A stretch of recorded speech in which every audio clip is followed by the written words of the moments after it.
Hey everyone, my name is Allie and welcome to my channel.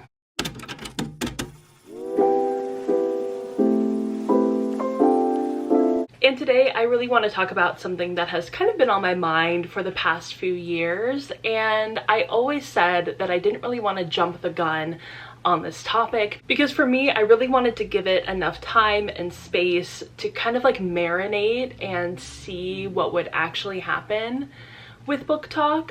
And now that I feel like we're nearing the end of 2024, we have seen Booktok for the last few years, I feel like I can finally give more of my fully formed thoughts on Booktok. And I just want to preface this video by saying that I don't hate Booktok and I don't hate people who post on Booktok. I also have posted on Booktok. I don't really do it that much anymore, but I am definitely on TikTok at least once a day. So it's not like I hate the platform. It's not like I hate the people who post there. It's not like I hate the content. I just have some critical thoughts on Booktok that I would love to discuss with you all. And I have watched a few other booktubers or even just like general YouTubers talk about this topic, and while I appreciate a lot of their perspectives and agree with some of them and disagree with others, I kind of wanted to give my own perspective. And so I did kind of like take some notes on what I wanted to talk about here, but I figured that just starting off this video I would talk about my relationship to the book community and kind of where that all started. For me personally, I have been watching BookTube since I believe I was in high school. I think it was like 2013, 2012-ish, around that era. And that's when I first started being a viewer of that content. And I know that like the bookish community is so much older than BookTube. I mean, you have like blogs and forums and stuff like that, but I feel like you don't truly get into the meat of like content creation and community building, etc., until you get to the beginning of the BookTube era. And so for the longest time I was mostly a viewer, but then in 2017 I kind of transitioned over into being a content creator. And I started making BookTube videos and posting them and really creating this little community that we have over here in my little corner. And for a while, BookTube was like the place for book content. And we were going pretty strong for quite a while until we hit the pandemic, and then TikTok became an even bigger thing, and thus was born Booktok. Of course, there have been other platforms. There's Bookstagram, Book Twitter, etc. But I feel like the two heaviest hitters have always been BookTube and now Booktok. And I think that kind of leads us into some of my pros of Booktok. I think one of the best things about Booktok is the fact that it has really introduced so many new readers into this space and has really created a sense of not only just like community within the book internet sphere, and also kind of portraying like a really fun and exciting new way of interacting with books, with literature, etc. I feel like BookTube really kind of started that off and set it off on the right foot, but Booktok really took it and ran with it, which I love. And I think for so many people who once either saw reading as like something that is very intellectual and unreachable and just not for them, we're sort of invited into the book community and shown like, hey, reading can be for everybody and it can be really fun. And then it also helped another group of people who were readers as kids and kind of fell off of the wagon somewhere probably around middle school, and now they're either later in high school or in college and they are getting back into reading because of Booktok, and that is so incredible. Another great pro of Booktok is the way that it has affected the publishing industry. I think most of us know, especially if we've been around for quite a few years, that the publishing industry was not doing well prior to the conception of Booktok. It was definitely taking a nosedive, going downhill, and then Booktok came around. It became extremely popular and really revived the publishing industry, which another great thing for the book community. The great things that Booktok has done for not only the publishing industry but also authors and their books that were either declining in popularity or just were never really getting taken off. Booktok has really taken a lot of those books and made them into huge bestsellers, which I think is really, really exciting. And I think that Booktok definitely needs recognition for that, because while as popular as BookTube was, with the way that the YouTube algorithm works, it's harder for people to get into BookTube and kind of discover it if they're not already readers, if they're not already, you know, reading books in sort of like the online bookish community. If you're not really aware of book content being made on YouTube, you're just probably not going to find it. That's just how the algorithm works. However, with TikTok, it's so much more of like the algorithm brings content to you rather than you going to the content. And I think that that's what really helped bring so many more new people in and got people so excited about Booktok. And once the algorithm realized that people were interested in this content, it really ran with it, which I think is so exciting and is also kind of a positive on the TikTok algorithm. However, I think that this kind of leads us into one of my biggest cons of Booktok, but also of TikTok in general, is as great as the algorithm was for pushing Booktok into new viewers who had maybe like never even known that the bookish online community existed, I feel as though the TikTok algorithm kind of gets a little bit of a one-track mind. And this is something that a lot of people who are looking for Booktok content really struggle with, is that the TikTok algorithm will take the most popular things and kind of play them on a loop.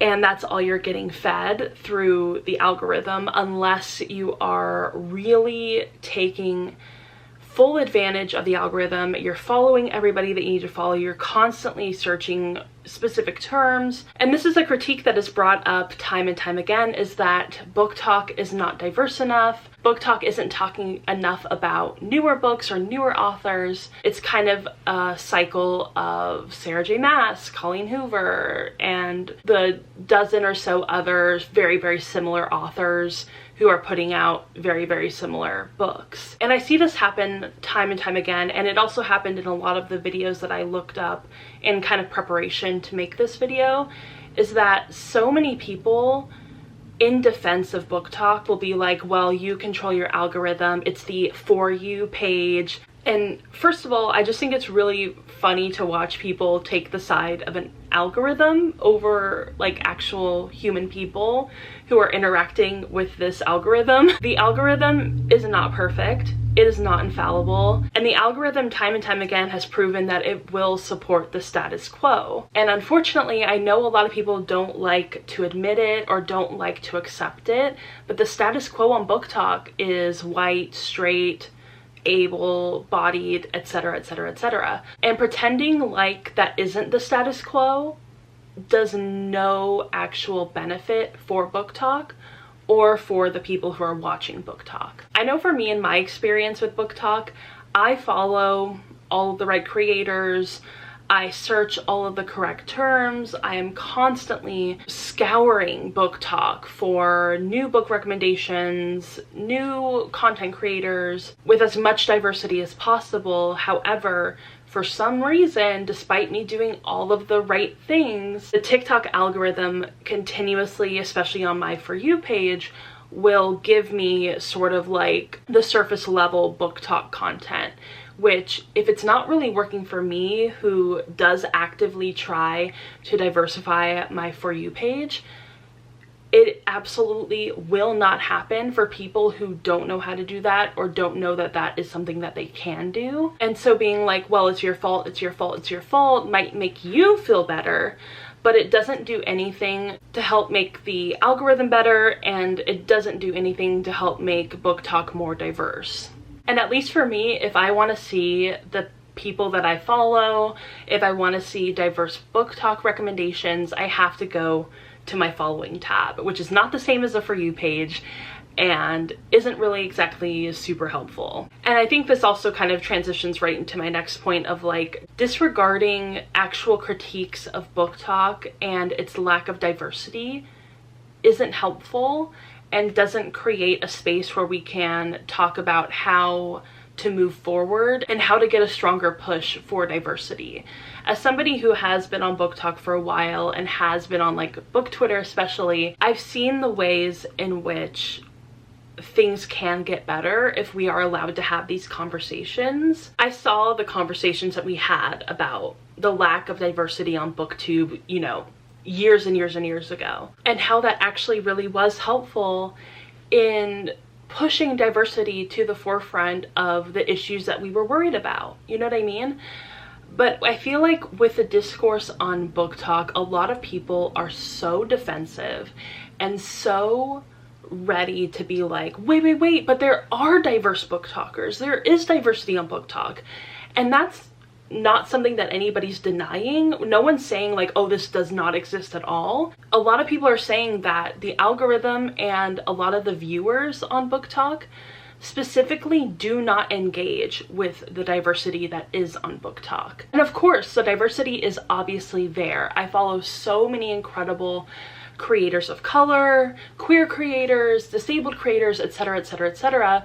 However, that doesn't mean that that is the face of Booktok. And I think that that is just something that we have to understand and we have to be able to recognize, is that if we just keep pushing this diversity issue under the rug more and more, it's never going to be fully addressed. And I always just want to ask these people, like, do you go to Barnes & Noble? Do you see what is on like the Booktok table? Do you see what is representing Booktok to the public? Because if you're just going to be like, oh no, Booktok is diverse, it's just your fault, it's your fault, it's your fault, how is that helpful in actually creating an honest and productive conversation on the lack of diversity on Booktok in like the most popular spheres of Booktok? Because saying that Booktok lacks diversity isn't a knock to any of the marginalized creators out there. It just isn't. All it is that it says that these marginalized creators are being pushed down by the algorithm. Viewers don't feel compelled to interact with their content, which leads the algorithm to assume that people don't want to view their content, and thus begins that vicious cycle of only the very top, like, you know, Sarah J. Maas, Colleen Hoover, they just keep getting more and more popular, while all of like the marginalized authors just get kind of whatever's left. So I feel like if we're ever actually going to have genuine change in like what is being pushed out by Booktok, what is getting popular in the Booktok community, we're going to have these honest conversations, and we can't just keep deflecting and pushing the blame back onto the people who are making the critiques in the first place. And I think for me, what really set me off on truly thinking about the position of Booktok, what it means for the community and what it means for reading, really started with a lot of the TikTok videos that have gone kind of viral, semi-viral, and really get the community talking about what it means to be on Booktok, what it means to be a reader, what it means to engage with literature, and ultimately what it means to be a bookish content creator. I don't want to call anybody out specifically, so I don't really want to use any sort of like actual examples, but it's a lot of those posts of like, this Booktalker finds these specific non-Sarah J. Maas, non-Colleen Hoover books to be too difficult and not worth their time or whatever. And so that kind of brings up the topic of declining literacy and stuff like that. And then you also have other creators, which, I mean, this has happened across platforms, so it's not necessarily a Booktok specific issue, but I see this happen so much more on that platform, is that bookish content creators who admit to skimming full books, only reading the dialogue in full books, skipping paragraphs, skipping pages, skipping chapters, the whole 9 yards. Like I said, I have seen this happen before in smaller quantities on other platforms like Twitter, even a little bit of BookTube, etc. But I feel like it really comes to a head on Booktok, and I think it's because of how widespread Booktok is and how the attitudes towards reading have changed from the switch from BookTube to Booktok. And like I said in kind of the top of the video, Booktok has really put a lot of energy into dispelling the idea that reading is an intellectual pursuit. And I think that's why, specifically on Booktok, people feel so much more comfortable admitting to the fact that they don't read the books that they are claiming to read. And personally, I'm kind of two minds on this subject. My first thought is that if you are a casual reader, you just read for fun, that's just what you do, that's totally fine. I actually don't think it's that big of a deal if a casual reader goes to Barnes & Noble, buys a book, and only reads the dialogue. That's their business, that's their prerogative. I'm not going to tell them not to do it. I'm not going to judge them for doing that. However, I feel like if you are a bookish content creator, you do have a certain responsibility to actually read the books that you are going to be talking about and actually read the books that you're going to be recommending. It'd be like if a makeup influencer wasn't actually using the makeup that they were recommending, which has happened before. There are makeup influencers who have been called out for not using the products that they are claiming to be using, and they get rightfully criticized for it. Because how are you going to recommend a makeup product and yet you've never used it? And I think the same idea has to be applied to book reviewing, book recommendations. I feel like Booktok has really bastardized the ideas of like, let people enjoy things. However, I feel like, you know, of course, let people enjoy books the way that they want to enjoy them, but just as myself, as a content creator, I would never come onto my channel and recommend a book to you guys that I had only maybe read like 3 chapters of. I would never come onto my channel and recommend a book to you if I had only read the dialogue. That just doesn't seem intellectually honest to my viewers who would be trusting my book recommendations. And like I said, I feel like there needs to be some sort of accountability, because I feel like when people were bringing up this issue, there were so many people, especially on Booktok, who are like, this isn't actually an issue, this isn't that big of a deal, you need to let people read how they're gonna read and enjoy what they're gonna enjoy, and that's that, end of discussion. And I think that's one of my biggest problems with Booktok, is that so much of that community really shuts down any sort of critique, any sort of conversation, any sort of accountability. It's just not able to happen on that platform. Like, complexity goes out the window, nuance goes out the window, and they just do not want to have these conversations. I'm not really sure why. My guess could be because TikTok is kind of like very escapism driven. It's very like quick content. You just consume it really quickly, and you don't really have time to think too hard about a lot of the content on there. I think that that platform really inhibits a lot of critical thought. And for me personally, I feel like you can't really get mad at people for critiquing the way that you're reading a book if you are the one who is trying to be an authority, is trying to recommend books, is trying to review them, is trying to get people to read certain books. It would be so much more productive if we could actually take these critiques and apply them to the content that we're making, and even use them as reflection of being like, maybe I'm not being super honest about the way that I am reviewing books or recommending them. And unfortunately, I think the fact that so many people have admitted to that kind of behavior, it kind of makes a lot more sense as to why certain books get really popular on Booktok. It could be because a good chunk of very popular creators are not thoroughly reading these books, or not actually reading from the first page to the last page every single word. And I think you definitely see this in the way that people talk about book criticism on Booktok, people who have come from Booktok onto other platforms and bring this mentality of, you can't critique my favorite book, and this mentality of let people enjoy what they want to enjoy, and this mentality of a good book is subjective. You see this happen so much from people who have come from Booktok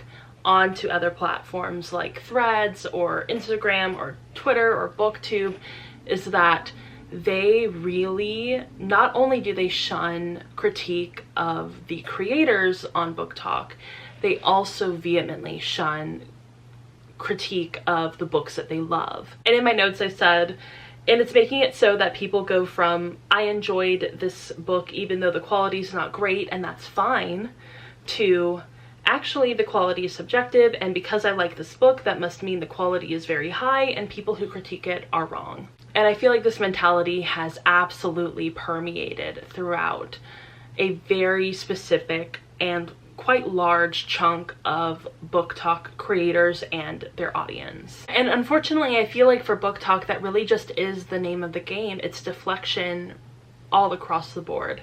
It's deflection of valid critiques of the content, valid critiques of the books, valid critiques of creators, of the algorithm, etc, etc, etc.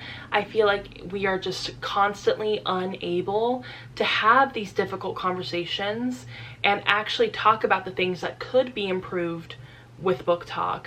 Unfortunately, for the last, what, 4 years, all we have seen is the same stuff happening time and time again. There's no progress, there's no moving forward, there's no real true like huge push to diversify, and it's definitely a bummer to see that, especially with how much progress we got with BookTube. I feel like a lot of this conversation has been too focused on individuals and the choices that individuals make, and not really about the collective and what listening to critiques could mean for the entire community. Like I just feel like we're so focused on like, this specific person did something wrong, this specific person did something bad, and not really about what can we do better as a community, what could we improve upon. Because so much of the deflection is like, well, I do this, so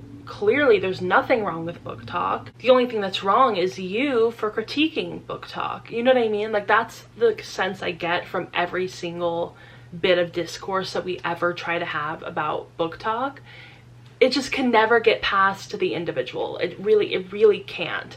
And so until that happens, I don't think that there's going to be any actual change in the Booktok culture. And I think that just really leads to my final thoughts on Booktok, at least for now, is that mainstream Booktok could be doing so much more with the incredibly large platform that they have. They really could be doing so much more in promoting diversity, not just with the books that they read, but the authors that they support, and even some of the non-bookish causes that they support. And also it could be doing so much more in promoting literacy as, you know, a bookish platform. I feel like it's really important to be promoting literacy, especially when we've been seeing so much about declining literacy rates over the years. I think that it's a really important issue. And with the size and influence of the Booktok community, I feel like we could really be doing a lot of good with focusing on diversity and literacy, but unfortunately,